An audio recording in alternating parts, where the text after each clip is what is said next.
Greetings to you all in the precious name of our Lord and Savior Jesus Christ. దేవుని నామముకి మహిమ కలుగునుగాక. మరొకసారి దేవుడు నాకు ఇచ్చిన ఈ అవకాశానికి దేవాతి దేవునికి కోట్లాది కృతజ్ఞతాస్తుతులు చెల్లించుకున్నాను. అయితే మనము చాలాసార్లు బైబిల్ చదవడానికి కొంచెం నెగ్లిజెన్సీగా అది చదివితే ఏముందిలే అని గ్రాంటెడ్గా తీసుకుంటాం. కానీ ఈరోజు అనేక విషయాలు దేవుడు మన కోసము ఒక ప్రేమ లేఖగా బైబిల్ని మనకు అందజేయడం జరిగింది.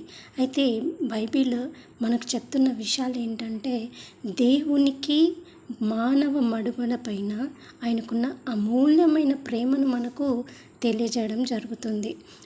మనిషిని దేవుడు ఎలాగ సృష్టించుకున్నాడు, ఆయన జీవం పోసి మనను ఎలా సృష్టించుకున్నాడు, తర్వాత మనం ఎలా ఆయన మాట వినకుండా మనము పాపంలో పడ్డాము, మనము ఎలాగా ఆ బానిసత్వ బ్రతుకులో ఉన్నప్పుడు దేవుడు ఆయన కుమారుని సహితం త్యాగం చేసి మనకు నూతనమైన జీవితాన్ని, నూతనమైన మార్గాలను, పాపము నుండి విడుదల చేసి మనను నూతన సృష్టిగా మార్చాడు అని బైబిల్ లేఖనాలు చెప్తున్నాయి.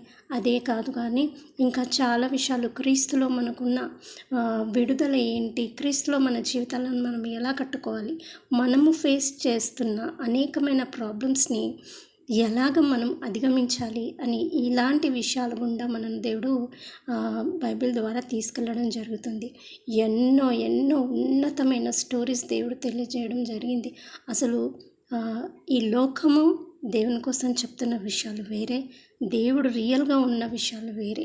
నిజంగా చదువుతున్నప్పుడు నాకు ఒక బైబిల్ని చదువుతున్న ఫీల్ రాలేదు, కానీ దేవుని ప్రేమను ఇంకా లోతుకు తెలుసుకుంటున్నట్టుగా అనిపించింది. ఆ అన్నిటినీ తప్పకుండా మీతో షేర్ చేసుకోవాలని దేవుడు ఈ అవకాశం ఇచ్చినందుకు దేవునికి వందనాలు చెల్లించుకున్నాను. అండ్ బైబిల్లో ధర్మశాస్త్రం అంటే ఏంటి, ధర్మశాస్త్రం నుంచి మనం విడుదల చేయడం అంటే ఏంటి, మనం చాలాసార్లు అనుకుంటాము ధర్మశాస్త్రం అంటే బైబిల్ కదా అని, కానీ కాదు.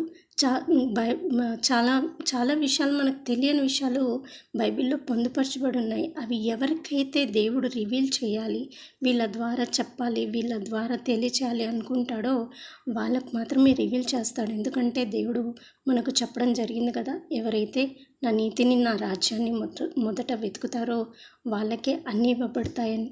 సో దేవుడు ఈరోజు మనకు తెలియజేసిన విషయాలు ఏంటంటే, మనము దేవునికి ఎంత దగ్గరగా, దేవుని వాక్యానికి ఎంత దగ్గరగా ఉంటే మన జీవితాలు అంత ఉన్నతంగా ఉంటాయి. ఈ లోకానుసారమైన జీవితం కాదు, కానీ నేను చెప్తున్నది పరలోకానుసారమైన జీవితం కోసం చెప్తున్నాను. మనం అనుకుంటాం కదా, పరలోకానుసారమైన జీవితాన్ని మనము ఎప్పుడు అనుభవిస్తాం, కంప్లీట్గా అనుభవించాలంటే ఏం చేయాలి అని చాలా క్వశ్చన్ మార్క్స్ మనకు ఉండడం జరుగుతుంది. అయితే ఈరోజు దేవుడు చాలా విషయాల గుండా మనం తీసుకెళ్తున్నట్టుగా నాకు ఎంత నెమ్మది. ఈ వాక్యం మీకు అందజేస్తున్నప్పుడు దేవుడు నా హృదయంలో చెప్పలేనంత నెమ్మది, ప్రేమ నింపుతున్నాడు. దేవుని నామముకి మహిమ కలుగునుగాక. నిజంగా చాలా ఆనందంగా ఉన్నాను. దేవుడు తెలియజేసిన విషయాలను ఒక్కొక్కటిగా మనము ప్రతిరోజు తెలుసుకుందాం. దేవుడిచ్చిన ఈ అవకాశానికి దేవాతి దేవునికి కోట్లాది కృతజ్ఞతాస్తుతులు చెల్లించుకుంటున్నాను. అదేవిధంగా వింటున్న ప్రతి ఒక్కరి కోసము ప్రార్థించుకుందాం. కృపా కనికరం గల ప్రియ పరలోకపు తండ్రి, నీ పాదాల కోట్ల స్తుతులయ్యా దేవా.